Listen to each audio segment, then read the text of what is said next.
Tribuners, seorang wanita berhasil diselamatkan dalam keadaan hidup-hidup setelah 104 jam terkubur reruntuhan bangunan akibat gempa yang mengguncang Turki dan Suriah. Dia ditarik keluar tim penyelamat dari antara puing-puing bangunan yang runtuh di Turki pada Jumat 10 Februari lalu.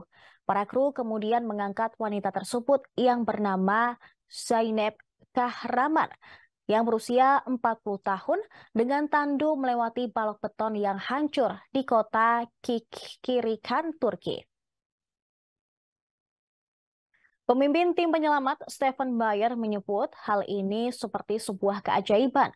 Wanita tersebut keluar dalam kondisi sangat bugar. Kahraman berbaring diam, tubuhnya diikat ke tandu dengan tangan di dada dan matanya terlindung dari cahaya karena kacamata hitam yang ia kenakan.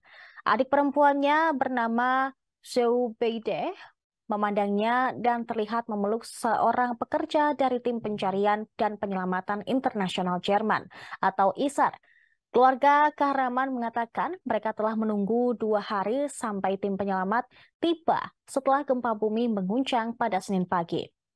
Pekerja Jerman melakukan kontak dengan Zeynep Kahraman saat dia masih berada jauh di dalam puing-puing dan menjaganya tetap terhidrasi melalui seram. Pada satu titik, mereka membantu Zeubaine menuruni tangga di dekat posisi kakaknya untuk berbicara dengan Kahraman. Hingga Sabtu malam, jumlah korban tewas di Turki dan Suriah mencapai lebih dari 25.000 jiwa.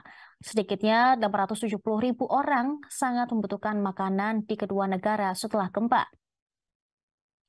Gempa magnitudo 7,8 yang terjadi pada Senin 6 Februari lalu menyebabkan 5,3 juta orang kehilangan tempat tinggal di Suriah saja. Tim penyelamat masih berusaha untuk mencari dan menyelamatkan para korban gempa dari 2 belah negara tersebut. Diperkirakan jumlah korban tewas maupun korban terluka masih bisa meningkat drastis. Terima kasih sudah nonton. Jangan lupa like, subscribe, dan share ya.